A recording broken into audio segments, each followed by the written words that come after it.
Nós vamos olhar para o capítulo 9 do capítulo do profeta Daniel,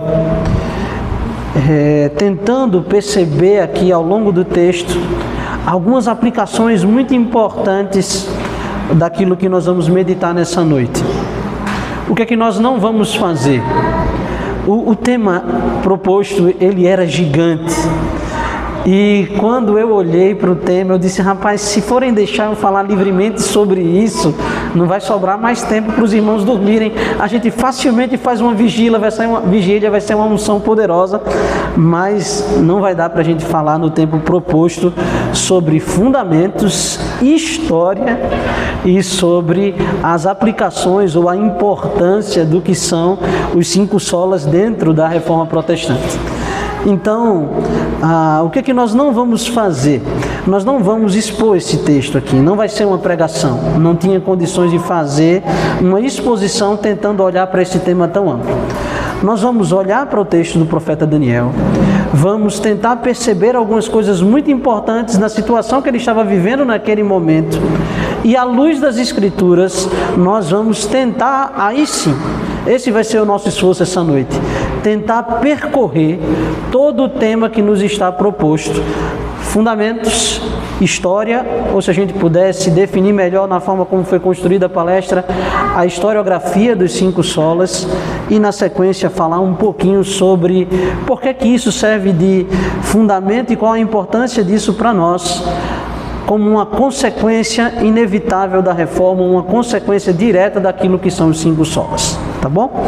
Então, abra sua Bíblia no capítulo 9 do profeta Daniel, Daniel capítulo 9.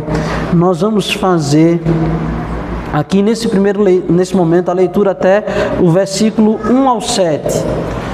Por favor, não feche a sua Bíblia, porque nós vamos voltar para o texto em alguns outros momentos, ler ainda outras partes do texto. Então, fique aí com sua Bíblia aberta, que ela será o nosso guia nessa noite, tá bom? Diz assim a palavra do Senhor: no primeiro ano de Dario, filho de Assuero, da linhagem dos Medos, a qual foi constituído rei sobre o reino dos caldeus, no primeiro ano de seu reinado, eu, Daniel, entendi pelos livros que o número dos anos de que se falara ao Senhor, ao profeta Jeremias, que haviam de durar as assolações de Jerusalém, era de 70 anos. Voltei o rosto ao Senhor Deus, para o buscar, com coração e súplicas, com jejum, pano de saco e cinza. Orei ao Senhor meu Deus, confessei e disse: ah, Senhor, Deus grande e temível, que guardas a aliança e a misericórdia para com os que te amam e guardam os teus mandamentos. Temos pecado e cometido iniquidades, procedemos perversamente e fomos rebeldes, apartamo-nos dos teus mandamentos e dos teus juízos, não demos ouvido aos teus servos, os profetas, que em teu nome falaram aos nossos reis, nossos príncipes, nossos pais, como também todo o povo da terra. A ti, Senhor, pertence a justiça, mas a nós o corá de vergonha. Como hoje se vê, os homens de Judá, os moradores de Jerusalém, todo Israel, quer os de perto, quer os de longe, em todas as terras por onde os tens lançados, por causa das suas transgressões que cometeram contra ti. Até aqui, meus irmãos, a leitura da palavra do Senhor. Até ali, mais ou menos, os idos de 1914, o início da Primeira Guerra Mundial, era muito importante para os exércitos da época ter bem definido quais eram as suas bandeiras, quais eram as cores das suas tropas, por uma razão muito simples: ninguém queria, no tumulto da batalha, no meio de toda aquela guerra, de repente ferir sem querer alguém que fosse do mesmo exército, ou alguém que fosse um aliado. Então era necessário, muito necessário, que até aquele momento cada exército tivesse muito bem definido a qual país, a qual grupo, a qual clã ele pertencia, e isso era distinto nas formas das cores, dos símbolos, dos brasões, de tudo que pudesse identificar aquelas nações. Uma das nações que esteve envolvida ali na Primeira Guerra Mundial com muito orgulho, trajava as suas vestes tradicionais ao longo de toda a história do seu povo. Eu falo aqui do exército de França. E o exército de França, até aquela altura, se orgulhava de usar nas suas vestes um casacão azul, uma calça vermelha, tingida numa cor vibrante, de elementos naturais que só poderiam ser encontrados no próprio território da França. Então, ali, eles usavam aquelas cores como uma forma de identificar os seus exércitos.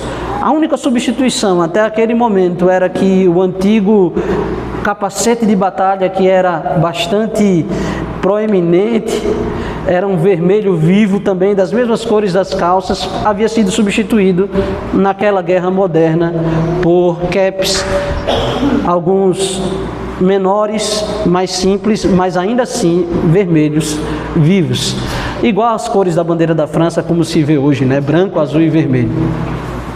Por que eu estou dizendo isso? Porque aqui a gente precisa fazer uma distinção muito clara antes de nós entrarmos nesse campo de batalha. Eu queria aqui poder definir algumas bandeiras para que os irmãos de antemão pudessem saber que eu não sou inimigo de ninguém, mas que estamos aqui como amigos, como aliados, pertencentes aqui a um mesmo exército. Foi dito aqui que eu sou pastor presbiteriano. Fui formado em seminário presbiteriano e ordenado pela Igreja Presbiteriana do Brasil, mas eu quero aqui dizer aos irmãos que, sendo eu presbiteriano, eu também adoto como fiel exposição da doutrina que eu creio, pertencendo às igrejas reformadas, a confissão de fé de Westminster. E eu digo isso aqui, meus irmãos, para que os irmãos entendam alguma coisa aqui muito importante. Se de repente algo que eu falar aqui soar como algum tipo de crítica, algo for difícil de você digerir, se de repente você entenda aquilo ali como sendo algo que desafia o seu coração, eu peço que você, pelo poder do Espírito Santo, possa descansar o seu coração de que tudo aquilo que vai ser apresentado aqui é na forma de fogo amigo. Estamos do mesmo lado da batalha e aqui, olhando assim, eu digo aos irmãos que os irmãos possam, com muita tranquilidade de coração, entender de que tudo aquilo que parecer uma crítica, na verdade é uma crítica intramuros, partindo de alguém que faz parte do mesmo meio que os irmãos. Falo isso, meus irmãos, na certeza de que, olhando para todo esse cenário que foi a reforma, muita coisa cabe dentro do guarda-chuva reformado, como diz o reverendo Heber Campos Júnior. E, sendo assim, eu quero que os irmãos entendam algumas verdades que são muito importantes para cada um de nós. Algumas coisas que eu preciso também dizer, depois de ter definido essas primeiras bandeiras para os irmãos, é alguns termos que eu vou usar ao longo da palestra para que isso não sirva de confusão para vocês. A primeira coisa que eu quero dizer é que, em muitos momentos, ao invés de usar o termo reforma, eu vou usar o termo reformas. E vou falar disso no sentido de entender de que os vários movimentos dentro da chamada reforma protestante, de alguma forma, eles eram movimentos pluralistas. Sendo movimentos pluralistas, eles tinham várias vertentes e várias formas de pensamento exposto ao longo do seu desenvolvimento em várias regiões. Então nós poderíamos falar de reforma na Escócia, de reforma na Suíça, de reforma na França, de movimentos de reforma dentro da Igreja Católica, de movimentos de reforma radical, de movimentos de reforma nacionalistas e assim por diante. Então os irmãos entendam aqui que quando eu estiver falando de reforma, eu vou usar muitas vezes o termo plural. Quando eu falar reformados, não confunda com a questão de reforma propriamente dita. Quando eu falar de reformados, eu vou falar de um grupo de igrejas, de confissões e de irmãos que, à semelhança de nós, creem na doutrina reformada. E eu estou marcando aqui um ponto muito específico na história para que os irmãos entendam qual é esse ponto aqui para a gente poder começar. É exatamente ali na Dieta de Worms, quando o ramo zwingliano da Reforma se separou do ramo luterano de forma onde nunca mais eles conseguiram voltar a estarem numa unidade plena. O debate ali inicialmente era por conta da questão da Santa Ceia, mas ali se começa uma distinção em que várias igrejas passam a se chamar de igrejas reformadas, diferente daquilo que são as igrejas luteranas. Falando então de igrejas reformadas, pense aí, de igrejas que estavam ali na Escócia, na Suíça, igrejas que estavam ali em Zurique, igrejas que estavam ali na Inglaterra, na Irlanda, em vários países, na França, mas que tinham ali a mesma visão, o mesmo pensamento e, portanto, estavam unidos no seu pensamento e no seu entendimento. Portanto, quando eu falar reformados, eu estou falando não de todos os que estavam envolvidos com as reformas, mas de um grupo específico. A última coisa que eu preciso aqui dizer para os irmãos, antes da gente dar alguns firmes aqui e sujar as botas na lama, é falar aqui a respeito de um termo que eu vou usar bastante. Se não usá-lo muito hoje, vou usar amanhã, com certeza. Eu vou falar dos romanistas. Quando eu falar de romanistas, eu estou falando de todos aqueles que sustentam, defendem, de alguma forma, independente da época, a doutrina da Igreja Católica Apostólica Romana, da qual a Reforma firmemente combateu seus erros, abusos, desvios e corrupção, seja da Igreja, seja de forma doutrinária. E falo isso, meus irmãos, aqui com uma firme convicção de que, sendo uma palestra de história, eu estou cometendo um anacronismo terrível. E falo isso porque eu sei que a gente só poderia falar de romanismo após o Concílio de Trento. Mas a minha tese é de que, embora Trento divida claramente uma igreja pré-tridentina e pós-tridentina, dentro da perspectiva daquilo que é a Igreja Católica Apostólica Romana, ao mesmo tempo, os erros que Trento define era aquilo que já era o pensamento vigente, pelo menos da maioria e do clero àquela altura. Então, Trento não vem inventar algo novo ao ponto de criar uma igreja nova. É de fato um movimento reacionário àquilo que foi a reforma. É de fato um movimento que vem responder ao que foram as várias reformas, mas o Concílio de Trento reformula e reafirma verdades que já eram vividas e defendidas ao longo da história da Igreja Católica. Portanto, é por isso que eu vou chamar de romanismo ou de romanistas, independente do período que a gente estiver falando. Tudo bem? Estamos tranquilos até aqui? Então, dito essas coisas, vamos sujar as botas na lama, primeiro chegando aqui num cenário de guerra do capítulo 9. Eu não sei se você percebeu o calor da batalha do capítulo 9 de Daniel, mas é porque, para você entender o recorte que Daniel faz aqui, você teria que voltar para o capítulo 6. Eu não vou fazer isso com os irmãos, mas aqui nesse momento, no capítulo 9, Daniel fala que ele teve visões a respeito de coisas que iriam acontecer e estava nesse momento de oração, de jejum, prostrado ao Senhor, buscando a Deus em piedade, logo após algo ter acontecido de muito importante nos seus dias. O reino dos Medos e dos Persas finalmente invadiu a Babilônia. Ciro não estava presente nessa batalha, Ciro o Grande, mas ele determina que um dos seus principais generais, que já havia sido experimentado em várias batalhas, entrasse em Babilônia e tomasse totalmente o poder de Babilônia sobre o governo de Ciro. Nesse momento, então, esse habilidoso general toma a cidade de forma brutal. Ele consegue uma vitória avassaladora e, finalmente, toda aquela dinastia de Nabucodonosor, dos babilônios, cai diante dos pés de Ciro. Esse mesmo general, agora, se torna governante de Babilônia e naqueles dias, Deus manda uma palavra poderosa ao seu profeta Daniel para que ele tivesse visões das coisas que iriam acontecer. Daniel entende que naquelas visões Deus estava falando de coisas que estavam acontecendo naqueles dias, de coisas que aconteceriam daqui a pouco e coisas que aconteceriam ainda muito tempo depois. E todas aquelas visões para ele, apesar de serem muito difíceis de entender, ele buscou a partir daquilo que o próprio anjo revelou para ele o significado das visões. Há uma compreensão muito clara de Daniel de que todas aquelas visões não tinham peso nenhum de revelação, a não ser que aquelas visões tivessem um significado muito claro. E àquela altura, então, Daniel já sabe e é perguntado pelo anjo, e pergunta muitas vezes ao anjo qual é a interpretação daquelas visões, até que durante a visão ele tem uma noção daquilo que vai acontecer. Agora você pense comigo, será que é porque Daniel havia tido a revelação daquilo que era a palavra de Deus, aquilo finalmente consolou o coração do profeta? Não. O texto nos diz aqui no início do capítulo 9 que ele ainda estava angustiado com aquelas visões.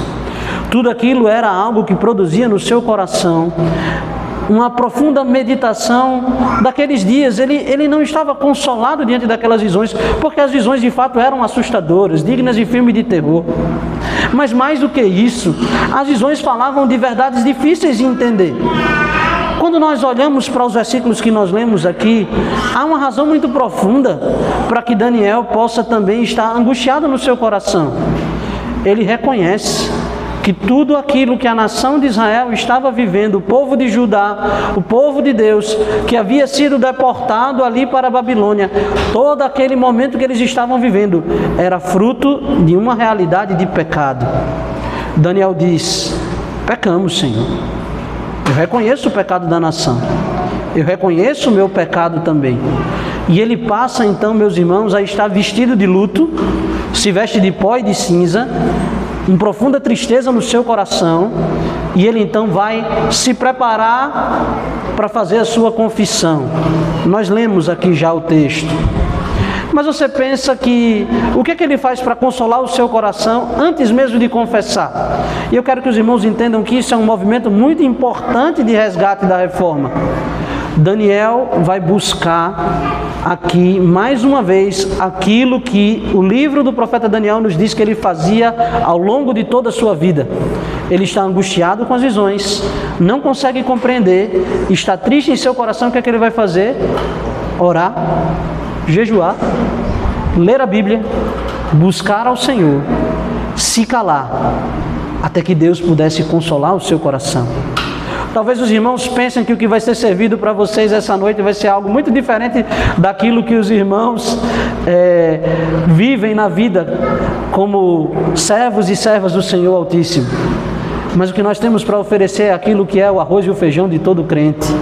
É aquilo que é a palavra do Senhor, aquilo que é vida de piedade, oração, jejum, busca profunda por Deus. O resgate principal da reforma, e muito do movimento da reforma estava muito mais preocupado com vida de piedade e vida de retorno às verdades das Escrituras do que qualquer outra coisa. Daniel, então, aqui, ele se prostra ao Senhor diante de todas essas verdades, e Daniel, ele chega a uma conclusão impressionante, meus irmãos. Daniel entende que o peso da revelação que ele recebeu diante das visões tinha o mesmo peso daquilo que já fora revelado ao profeta Jeremias. Às vezes os irmãos têm a impressão de que a Bíblia é um conjunto de livros muito separados uns dos outros, uma coisa meio solta aqui e ali, e que de repente, por interesse ou motivo de alguém, isso tudo foi juntado num conjunto de um livro só, e de repente a gente recebe essa Bíblia fechada nesse conjuntinho. Não, meus irmãos. Há um profundo entendimento dos autores bíblicos de que existe um autor que é o Espírito Santo, e que aquilo que eles estão recebendo de revelação tem peso de igualdade ao longo de tudo aquilo que foi revelado. Onde nós percebemos isso? Em vários momentos das Escrituras. Vou dar alguns exemplos bem rápidos aqui. Quando Moisés pede para que se coloque junto todos os livros da lei, ali ensinados para o povo, guardados na Arca da Aliança. Depois de ter reafirmado por 2 vezes a aliança, Josué, prestes a partir, dá ordens para que o seu livro seja também colecionado junto com os livros de Moisés. há um senso de unidade daquilo que é o trabalho de Josué com o trabalho daquilo que foi de Moisés. Só no Velho Testamento? Não, no Novo Testamento também. Por exemplo, o apóstolo Pedro diz assim, o apóstolo Paulo fala coisas difíceis de entender, talvez tão difíceis quanto essa palestra. E aí ele diz, mas mesmo assim, não desista. Não, calma, não desista da palestra. Não desista daquilo que o apóstolo Paulo escreveu, porque é palavra de Deus para vocês. E Paulo assim, e Pedro assim, não só reafirma a autoridade daquilo que ele escreve, mas também afirma a autoridade daquilo que Paulo escreveu, entendendo de que toda essa escritura está em unidade. E aqui Jeremias nos dá uma lição de como é que se interpreta a Bíblia. É uma aula de hermenêutica, meus irmãos. Eu não posso dar essa aula aqui essa noite, mas seria muito bom se eu pudesse. Porque o que Daniel está dizendo é, para compreender as visões que eu acabei de ter, ele foi no alicerce que já estava revelado. Ele volta ao profeta Jeremias. Mesmo depois de ter tido a visão, o significado da visão, ele volta para as palavras da revelação e chega à conclusão inequívoca de que os 70 anos de Babilônia finalmente havia chegado ao fim, segundo aquilo que foi a afirmação de Deus para ele ao longo de todas aquelas visões. E a partir então desse momento, ele passa ali então a orar mais uma vez ao Senhor, e ele passa então a fazer uma confissão belíssima. Talvez os irmãos olhem assim, e eu queria usar essa aplicação pastoral antes de falar qualquer outra informação histórica, porque eu penso que isso aqui é aquilo que é tão precioso que os irmãos vão precisar ter isso em vistas ao longo de tudo aquilo que nós vamos falar aqui. Veja, meus irmãos, talvez você ache estranho Daniel estar quebrando o seu coração e confessando por um pecado que não foi aquela geração que praticou.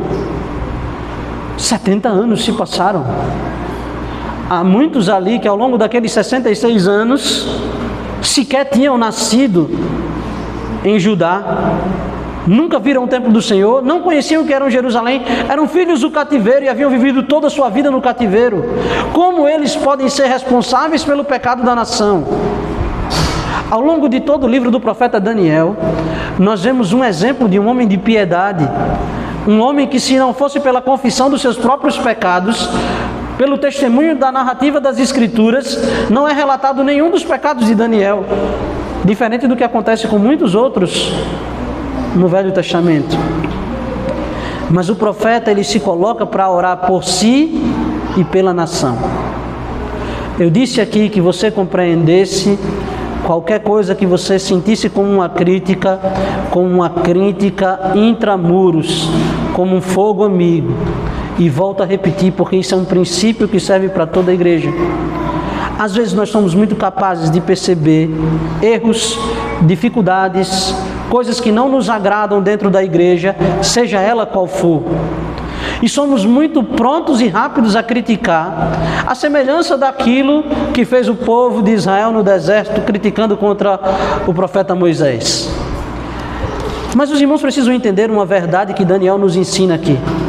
Toda crítica que eu faço à igreja, ela precisa ser uma autocrítica. Porque eu não posso sair da igreja para falar da igreja. Quando eu estou falando da igreja, eu estou falando de mim. E se eu estou falando de mim, essa crítica precisa vir primeiro a mim. Daniel se entende aqui muito claramente, meus irmãos, me permitam usar uma linguagem muito clara. Daniel se entende aqui como parte do problema. E é por ele se colocar como parte do problema, por ele se entender como parte dessa igreja, como parte desse povo que está aqui em Babilônia, que ele não consegue se separar ao ponto de fazer as críticas que ele tem para fazer, como se ele não fizesse parte dessa igreja. Mas Daniel vai além disso. Quando nós somos capazes de perceber que nós somos parte do problema, e quando eu critico a igreja, eu preciso criticá-la em amor, porque eu faço parte dessa crítica, e que muitas vezes a minha percepção pode ser de um problema que muitas vezes eu sou a causa, eu preciso também ter uma postura de ser o primeiro, diante de Deus, a ser parte da solução. E isso é o que é bonito de Daniel. Ele se reconhece como parte do problema e ele não deixa que aquilo ali fique solto. Ele decide, eu vou ser o primeiro a buscar a Deus e a orar por essa nação. Eu vou ser o primeiro a buscar a Deus pedindo perdão. Eu vou ser o primeiro a clamar pela minha alma e pela alma dos meus irmãos. Porque, meus irmãos, vocês já tiveram uma dor de dente no meio da noite? Dente só gosta de doer no meio da noite, né? Você passa o dia todinho tomando remédio, sinta aquela dorzinha, mas quando chega de noite, eu não sei qual é a mágica que acontece nos dentes. Talvez alguém da área de odonto possa nos ajudar a entender melhor. Mas quando é de noite, se torna insuportável, tira o nosso sono. Não há remédio que a gente tome que faça parar de doer. E não adianta você chegar muito sabiamente e dizer assim: dente, você não faz parte do corpo. Você é tão pequenininho aí que eu quero dar uma ordem a essas raízes que elas parem de doer. Não adianta. A gente sabe que quando a gente tem uma unha encravada, todo mundo só pisa naquela unha. E não adianta eu dizer para a unha, você é menos importante do que o restante do corpo. E ignorar aquela dor, não. O que a palavra de Deus diz é de que os órgãos mais simples do corpo são igualmente importantes, de modo que se a parte mais insignificante do corpo vier a sofrer, todo o corpo se torna responsável pelo mais fraco. Além disso, o nosso Senhor Jesus Cristo nos ensinou a termos sempre resguarda dos nossos próprios olhos, ao passo de, independente daquilo que atrapalha a nossa visão, primeiro eu preciso tirar a trave do meu olho para colher o cisco do meu irmão. É bom serem dois, porque quando um cai, o outro levanta. Ao mesmo tempo, Cristo Jesus também nos alerta de que aquele que pensa que está em pé, cuide para que não caia. Como eu posso me separar da unidade e da comunhão que eu tenho com os irmãos, a fim de fazer qualquer tipo de crítica à igreja? É por isso, meus irmãos, que embora as nossas percepções muitas vezes estejam corretas, facilmente elas se transformam em murmuração. Eu digo muitas vezes, quando eu vou celebrar a mesa do Senhor, que muitas vezes quando nós estamos na mesa do Senhor, precisamos lembrar que aquela mesa é a mesa da comunhão. Paulo, quando escreve aos irmãos, ele diz algo muito interessante. Ele diz assim: olha, eu tinha muita coisa para comentar aqui nessa carta com vocês aqui de Coríntios sobre a Santa Ceia. Ele começa contando a história de como a Santa Ceia foi. Mas aí, talvez ele seja tão prolixo no falar, semelhante a mim, e aí de repente em altas lá, momentos da carta, ele diz assim: a pena está curta, a tinta está acabando, a folha vai acabar. Eu teria muitas coisas para falar com vocês, mas eu vou falar daquilo que é mais importante agora. O resto eu deixo para falar quando eu estiver presente com vocês. Aí você pensa assim: o que Paulo disse que era o mais importante que ele tinha para falar para os cristãos de Coríntios, que ele não podia mandar numa segunda carta, ele tinha que mandar naquele momento para aqueles irmãos? A respeito da comunhão que eles deveriam ter uns com os outros. Não discernir do corpo é a única causa de maldição daqueles que participam da mesa do Senhor. Quando eu não entendo que existe uma etiqueta ao participar da mesa do Senhor, e a regra da mesa do Senhor é que ao sentar na mesa do Senhor, chamada mesa da comunhão, eu não posso falar mal de quem está sentado do meu lado. Essa é a regra de etiqueta da mesa do Senhor. Somos unidos num só corpo. Corpo de Cristo representado naquele pão. A nossa união é tão grande que nós não podemos separar essa união. Essas verdades, meus irmãos, estavam presentes ao longo de todo o debate das reformas ali. Eu estava olhando, me preparando para esse tema, e cheguei a um material do professor Franklin Ferreira. E eu achei muito interessante porque ele, no meio de suas pesquisas, ele conseguiu identificar algo interessante a respeito de quando foi que surgiu historicamente os 5 solas. Nós lemos aqui, os solas estão espalhados na nossa declaração, estão aí na camisa que alguns dos irmãos estão usando, cantamos esses solas aqui. Mas curiosamente eles não surgiram na época da reforma. Eles vão surgir num período um tanto tardio. Em que sentido?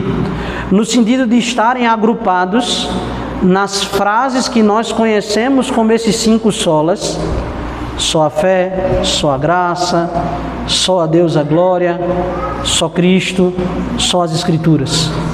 Essas frases elas vão surgir dessa forma, juntinhas, todas elas ali expressando as suas verdades de forma resumida e sintética. Elas vão surgir ali na segunda metade do século XX. E o trabalho que o professor Franklin Ferreira fez ali, tem sempre um L que eu pulo, né? Franklin Ferreira faz ali. Então, ele vai perceber que a primeira vez que vai ser demonstrado, meus irmãos, ali, eu vou até olhar aqui para não dizer errado aqui. A primeira vez que isso vai ser colocado nos livros, em 1916, por um teólogo luterano chamado Theodor Engelder. E Teodoro, então, ele vai tentar sistematizar os pensamentos que foram os pensamentos mais importantes da Reforma em frases resumidas. E aqui ele não apresenta ainda os 5 solas, ele apresenta 3 solas apenas. Logo depois, então, na sequência, vai ter um outro teólogo que vai ali, Emil Brunner, em 1934, e depois ali em 1962, ele vai reunir ainda mais solas, chegando ali a um total de 4 solas no final das suas obras, sempre mencionando apenas 3 nos seus escritos.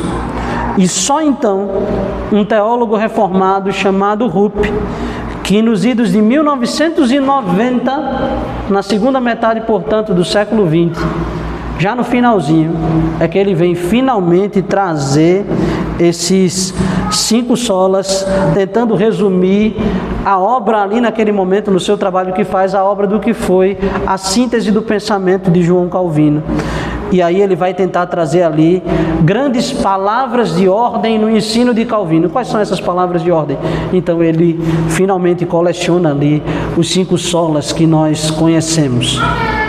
Talvez você imagine que isso só vai chegar para a igreja de forma muito popular algum tempo depois. E é exatamente isso que acontece. Um trabalho ali praticamente capitaneado pelo reverendo Michael Horton, é que ele vai finalmente começar a publicar ali dentro da Aliança das Igrejas Evangélicas o pensamento reformado, então, e ele passa a fazer uma publicação de um livro que nós temos ele em português, tá certo? Que é exatamente falando a respeito de qual é o legado do que ele chama ali na sua obra do calvinismo, tá certo? E aí ele tenta trazer quais foram as consequências para a igreja da época da Reforma e para a igreja de hoje daquilo que foi o ensinamento da Reforma. E ele junto com outros colegas de trabalho e de pesquisa, então, trabalham em cima desses que são conhecidos como os 5 solas, e a partir dessa aliança dessas igrejas evangélicas é que se passa então a se popularizar aquilo que é os 5 solas que hoje a gente está estudando aqui, começando, dando esse pontapé inicial para estudarmos nessa noite. Talvez você esteja pensando, o que que importa essa história para a gente? Algo muito interessante do trabalho do professor Franklin Ferreira é que ele sustenta no seu livro uma tese, e na minha opinião ele defende muito bem essa tese, de que as igrejas luteranas já tinham uma visão clara a respeito dessas 5 verdades da Reforma e sempre defenderam ao longo de sua tradição os ensinos daquilo que são os 5 solas. Então ele passa a demonstrar como é que, de alguma forma, o ensino de Lutero e daqueles que, depois dele, Melanchthon e outros pastores mais, sustentaram essas mesmas verdades ao longo de todo o movimento histórico luterano, portanto, em unidade com os reformados, afirmam essas mesmas verdades. E é interessante, meus irmãos, porque a tese que o professor Franklin Ferreira, então, passa a nos dispor é uma tese muito importante, porque vai nos colocar em um peso de unidade com tudo aquilo que foi as várias reformas que nós tivemos até então. E eu queria chamá-los a atenção mais uma vez para o texto do profeta Daniel que está diante de nós. Vá comigo ali para o versículo 7. O versículo 7 diz assim: A ti, ó Senhor, pertence a justiça, mas a nós o corar de vergonha, como hoje se vê aos homens de Judá, aos moradores de Jerusalém, todo Israel, quer os de perto, quer os de longe, em todas as terras, por onde os tens lançado por causa das suas transgressões. Os irmãos conseguem entender o que é que o profeta está dizendo aqui? O que o profeta está reafirmando para mim e para você é que existe um profundo sentimento de unidade ao longo de todos aqueles que são chamados povo de Deus. E talvez os irmãos precisam entender algo importante aqui daquilo que nós estamos dizendo. Essas comunidades, elas eram de muitas formas diferentes na sua forma de viver, na cultura e naquilo que eles foram vivendo ao longo daqueles anos. Os que ficaram em Jerusalém estavam padecendo miséria, sofrendo bastante. E todos aqueles que não foram levados para a Babilônia haviam passado muitas dificuldades desde que o povo de Deus foi atacado por Babilônia. O templo foi destruído, as cidades foram saqueadas, e muitos daqueles que estavam ali também viveram muitas dificuldades daquilo que foi um problema religioso para eles, a assimilação cultural, a união dos judeus com os samaritanos, a partir de todo aquele momento pós-cativeiro. Muitos daquelas pessoas que estavam vivendo naqueles dias também foram viver como deportados, não, mas como forasteiros. Algo semelhante àquilo que a gente vê das pessoas que tendem a deixar uma nação por conta de situações de guerra e vão viver como refugiados em outras nações. Haviam muitos refugiados naqueles dias que, tendo que abandonar as suas casas e as suas terras por causa da guerra, foram morar no Egito naqueles dias. E estavam ali vivendo em comunidades. Ao mesmo tempo, mesmo em Babilônia, havia situações muito diversas que eles viviam ali.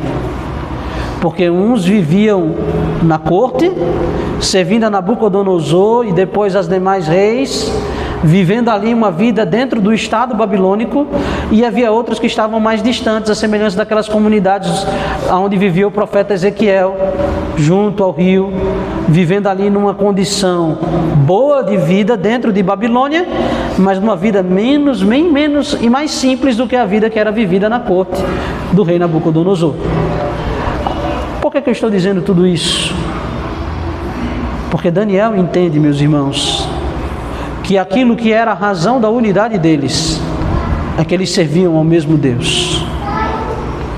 E ele vai aqui trazer uma verdade que é fundamental para cada um de nós.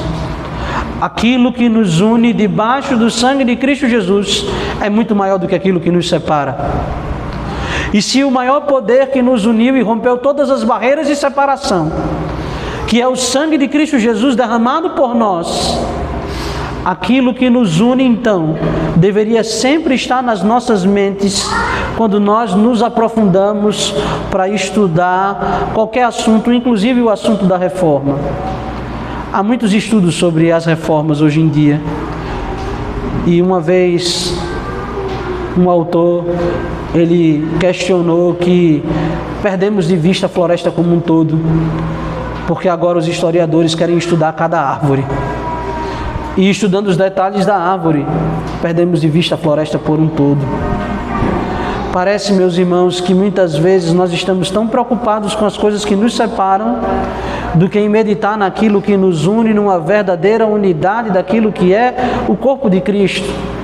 E talvez você pense assim, mas calma, Daniel está confessando o pecado. Ele está à semelhança daquilo que os reformadores de sua época percebiam na igreja. Muito erro, muita dificuldade, um autoritarismo do clero, a venda de salvação por meio de indulgências, pessoas que deixavam de dar a glória que deveria ser única a Jesus Cristo, dando títulos, honras, cultos e missas a santos, deixando de dar toda a glória ao único Deus divino. Os reformadores perceberam muito pecado e muito erro. A semelhança daquilo que Daniel percebeu. Transgredimos e quebramos a lei de Deus. Como então que o profeta vê a questão da unidade? O profeta vai dizer para cada um de nós, meus irmãos, que a unidade ela se constrói a partir do restabelecimento da vida com Deus. Primeiro naquilo que nós chamamos de vida de piedade, mas depois de vida em comunidade e principalmente no restabelecimento do culto do Senhor. A profecia do profeta Jeremias só estaria cumprida e os 70 anos de cativeiro haveria de passar, não quando os cativos de Judá voltassem para Jerusalém por decreto de Ciro o Grande. O cativeiro teria acabado quando o templo do Senhor, o culto a Deus estivesse restaurado. É isso que inequivocamente o profeta Daniel vai afirmar aqui. O profeta Zacarias, o profeta Ageu vai nos transmitir a mesma verdade. Eu queria chamar você de volta aqui, os olhos ao texto. Eu vou ler aqui do versículo 8 em diante. Meus irmãos, por favor, me ajudem quanto à questão do tempo. Eu abri aqui o celular para poder marcar o tempo. Eu não sei se eu já estourei meus 50 minutos. Temos 20 minutos ou já falei 20? Tenho 20? Nossa, então já passei da metade. Tá bom, então vamos lá. Veja aí o que diz o versículo 8. Ó Senhor, a nós pertence o corar de vergonha, aos nossos reis, aos nossos príncipes, aos nossos pais, porque temos pecado contra ti. Não escapa ninguém. Todos os primeiros que haviam recebido a palavra do Senhor no primeiro momento, agora são citados pelo profeta. Veja aqui, meus irmãos, um detalhe importante. O povo de Israel não pecou por falta de conhecimento. O povo de Israel pecou tendo ouvido os reis, os pais, os filhos, toda a nação conhecia e ouvia a palavra do Senhor. O que faltou na geração antes do cativeiro foi conversão de coração. Ouvidos que ouviam, mas não entendiam, era como se fossem mocos. Mentes que até entendiam o que se falava, mas não conseguiam compreender espiritualmente, nem crer com o coração, a fim de serem restaurados. Portanto, o grande problema da nação, da geração pré-exílica, era um problema de conversão. Por isso que Daniel começa aqui reconhecendo uma necessidade de retorno à palavra e uma necessidade de confissão de pecados. Não existe revitalização de igreja que não comece com um retorno às Escrituras e com quebrantamento de coração e confissão de pecados. Deixa eu dizer isso de outra forma para ver se você entende muito bem o que eu estou falando. Não existe crescimento de igreja, não existe projeto de expansão do reino de Deus, nem do Evangelho, nem da proclamação da missão, que não aconteça em meio ao pecado. O que mais atrapalha o crescimento da igreja e aquilo que é o progredir do reino de Deus é o pecado, porque ele é o maior problema que tem que ser resolvido no meio de nós e no meio da igreja em todos os tempos. Todos os grandes avivamentos aconteceram ao longo da história da igreja. Todas as grandes mudanças aconteceram no meio da igreja, inclusive as mudanças das reformas dali daqueles séculos aconteceram quando houve quebrantamento de coração e confissão de pecados. Porque o coração quebrantado, o Senhor não rejeita. Aquele que confessa, recebe cura. Porque se confessarmos os nossos pecados, Ele é fiel e justo para nos perdoar os pecados e nos purificar de toda injustiça. É por isso, meus irmãos, que o que mudou a vida de Lutero foi quando ele chegou à brilhante verdade de que o justo viveria pela fé. É o profundo reconhecimento da necessidade da salvação em Cristo Jesus e da confissão de pecados que nos faz retomar a caminhada para uma verdadeira restauração da igreja. O texto então continua dizendo: ao Senhor nosso Deus pertence misericórdia e perdão, pois nos temos rebelado contra Ele. A versão que eu estou lendo aqui é a Almeida Revista Atualizada, por isso que talvez seja diferente da sua, tá bom? E diz assim: e não obedecemos a voz do Senhor nosso Deus, para andarmos nas suas leis, que nos deu por intermédio de seus servos os profetas. Sim, Todo Israel transgrediu a tua lei, desviando-se para não obedecer a tua voz. Por isso a maldição e as imprecações que estão escritas na lei de Moisés, servo de Deus, se derramaram sobre nós, porque temos pecado contra ti. Ele confirmou a sua palavra, que falou contra nós e contra os nossos juízes que nos julgavam, e fez vir sobre nós grande mal. Então ele vê o juízo de Deus como consequência disso tudo. Agora, eu queria que vocês olhem aí o versículo 16. Ó Senhor, segundo todas as justiças, aparte-se a tua ira e o teu furor da tua cidade de Jerusalém, o teu santo monte, porquanto por causa de nossos pecados e por causa das iniquidades de nossos pais, se tornaram Jerusalém e o teu povo opróbrio para todos os que estão em redor de nós. Agora, pois, ó Deus nosso, ouve a oração do teu servo, as suas súplicas, e sobre o teu santuário assolado, faze resplandecer o rosto, por amor do Senhor. Inclina, ó Deus, inclina, Deus meu, os ouvidos e ouve, abre os olhos e olha para a nossa desolação, para a cidade que é chamada pelo teu nome, porque não lançamos as nossas súplicas perante a tua face, fiados em nossas justiças, mas em tuas muitas misericórdias, ó Senhor. Ouve, Senhor, perdoa, ó Senhor, atende-nos e age. Não te retardes por amor de ti mesmo, ó Deus meu, porque a tua cidade, o teu povo, são chamados pelo teu nome. O que Daniel está clamando a Deus é uma restauração de um povo e de uma comunidade por meio de uma restauração do verdadeiro culto. Não há nada que nos una, que possa restaurar as nossas feridas, se não entendermos que aquilo que nos une é o sangue de Cristo Jesus, selados pela mesma promessa. Por isso que as Escrituras nos dizem: há um só batismo, uma só fé, um só Salvador e Senhor de todos. O que nos une é quando nós temos o nosso verdadeiro culto ao nosso Deus restaurado. Se o templo não estivesse restaurado, se as muralhas não fossem reerguidas, a missão ainda não estaria concluída. É aquilo que Daniel nos ensina aqui. Por que eu estou falando dessas coisas, meus irmãos? Veja, há uma identificação daquilo que os historiadores fazem com a história do que se chama de forma mais ampla de reforma protestante, praticamente com a pessoa do reformador Lutero. Marcam como início da reforma as 95 teses sendo ali expostas, e marcam como fim da reforma protestante do século XVI exatamente o momento em que se celebra a paz de Augsburgo. Se você parar para pensar, o recorte então que os historiadores fazem daquilo que se chama de reforma está intimamente ligado àquilo que é a vida de Lutero e o seu trabalho.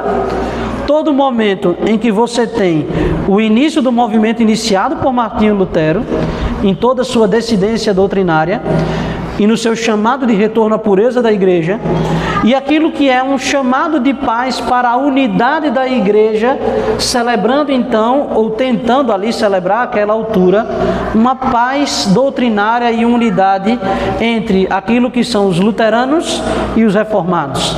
Agora você entende por que eu acho muito belo, brilhante e assertivo aquilo que o professor Franklin Ferreira faz na sua obra?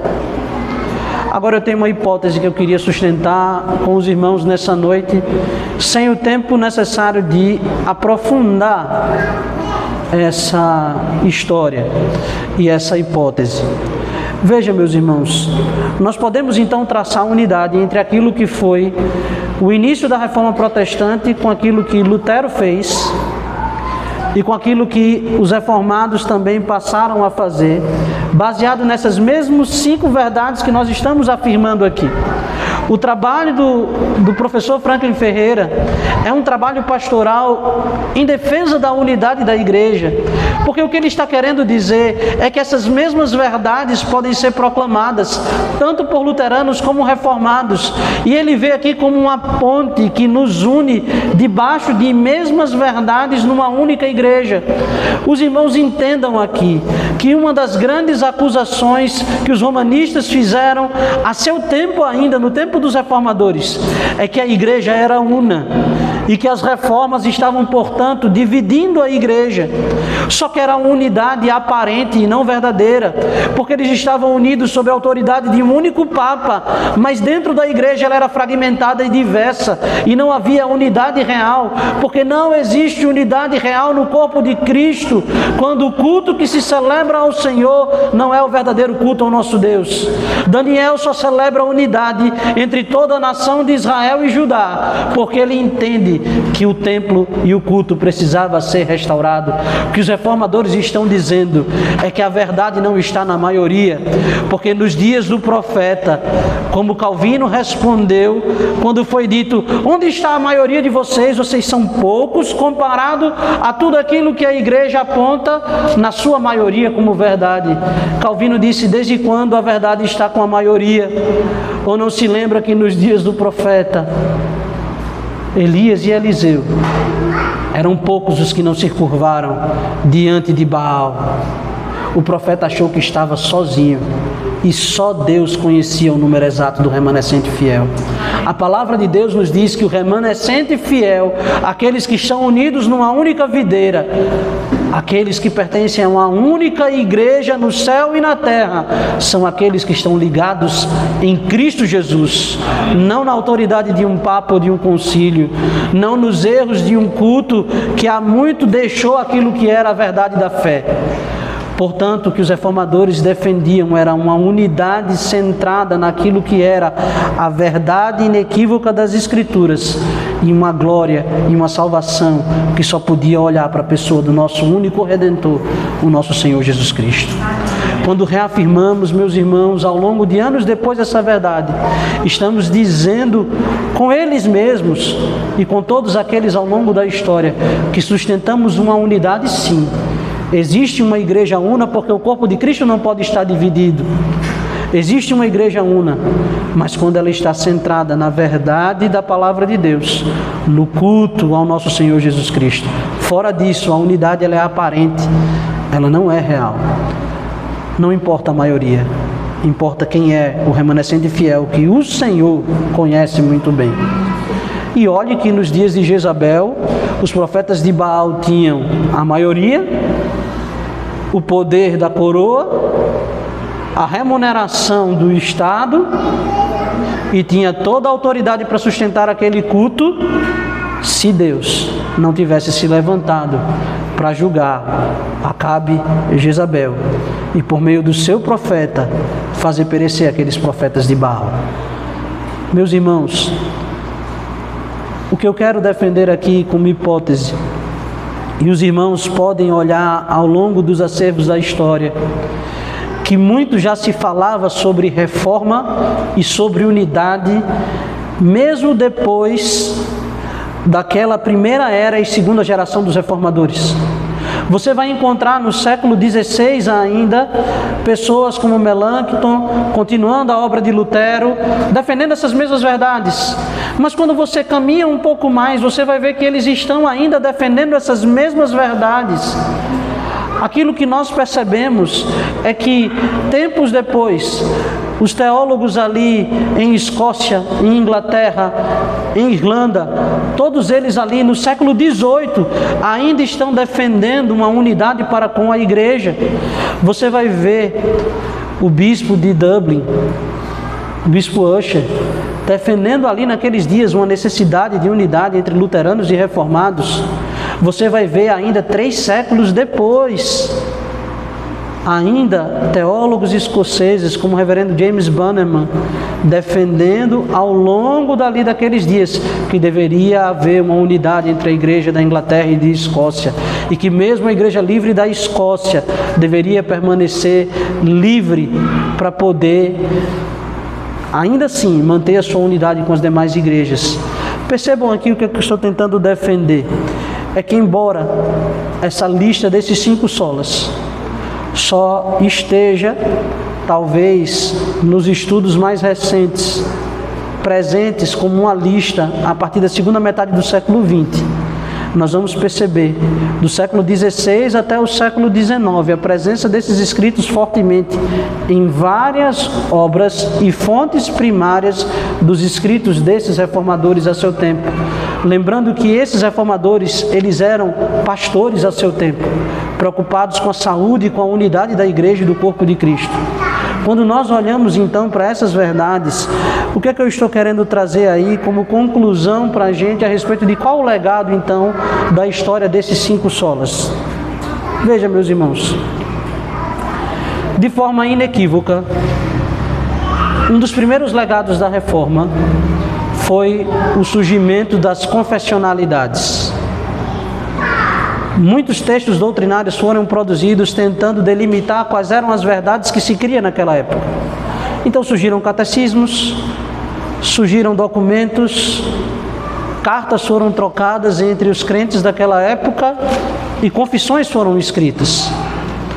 A confessionalidade, no meu entender, ela é fruto de algo da Reforma que diz respeito àquilo que foi definido como liberdade de consciência. Aquilo que o apóstolo Paulo nos ensina com muita clareza, de que ninguém deve ser escravo da consciência de ninguém. Portanto, se eu não estou convencido, como dizia Lutero já no início, pela palavra de Deus, pelo testemunho das Escrituras, e ninguém pode me provar pelas Escrituras, não é lícito ir contra a minha consciência, não é sábio nem lícito ir contra a minha consciência. Portanto, o que a Reforma resgata, ou as diversas reformas resgatam, é a questão da liberdade de consciência, onde as pessoas conseguem viver, olhar na palavra de Deus e testificar e confessar essas verdades.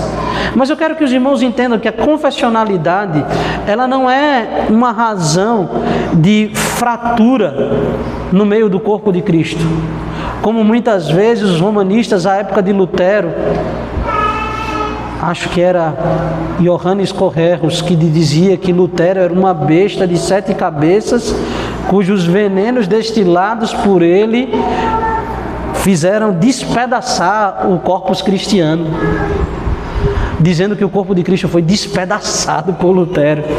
Veja, tamanha acusação já nos dias do próprio Lutero já existia.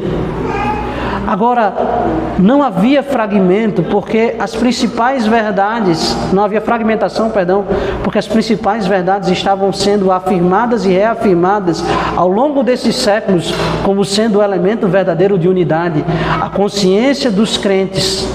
Aí talvez você possa estar pensando, é verdade, historicamente talvez a acusação romanista tenha algum suporte no que diz respeito, se o que você estiver pensando como corpo da cristandade for aquilo que era o sonho de Agostinho de Hipona. De repente ver toda uma cultura, uma Europa unida no meio de uma cultura que fosse toda romanista. De fato, depois da Reforma, isso foi uma missão completamente impossível. Mas porque a igreja estava defendendo uma unidade que não partia dos princípios da fé. Quando nós estamos falando de unidade, nós estamos falando de que a confessionalidade, sim, todas essas verdades afirmadas e reafirmadas ao longo dos anos, elas são verdades para nós, que têm a sua importância e o seu valor, porque a única forma de se obter paz depois daqueles dias era havendo possibilidade de liberdade de culto, liberdade religiosa, liberdade para que as pessoas, pela sua consciência, pudessem professar a sua fé. Verdades foram desenvolvidas e mais profundamente se estudou naqueles dias como nunca havia se estudado.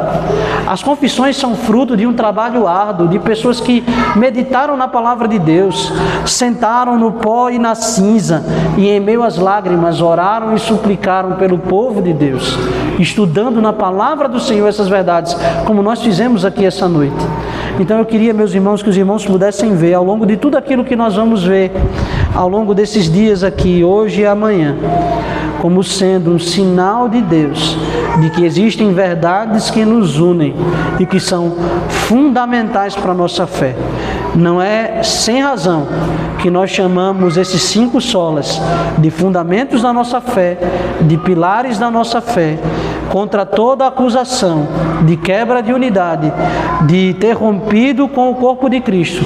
Nós reafirmamos: a Igreja do Senhor Jesus Cristo é um corpo só, una, santa, unida em Cristo Jesus. E ela é assim, quando está unida nessas mesmas verdades de fé. Por isso nós defendemos esses 5 solas como fundamentos e pilar da verdade que nós professamos, e nós vamos ter a oportunidade de conhecer mais ao longo desse dia de hoje e de amanhã, eu espero assim. Quero orar com os irmãos, orar com você e por você. Vou pedir que você curve a sua cabeça. Vamos falar com o nosso Deus.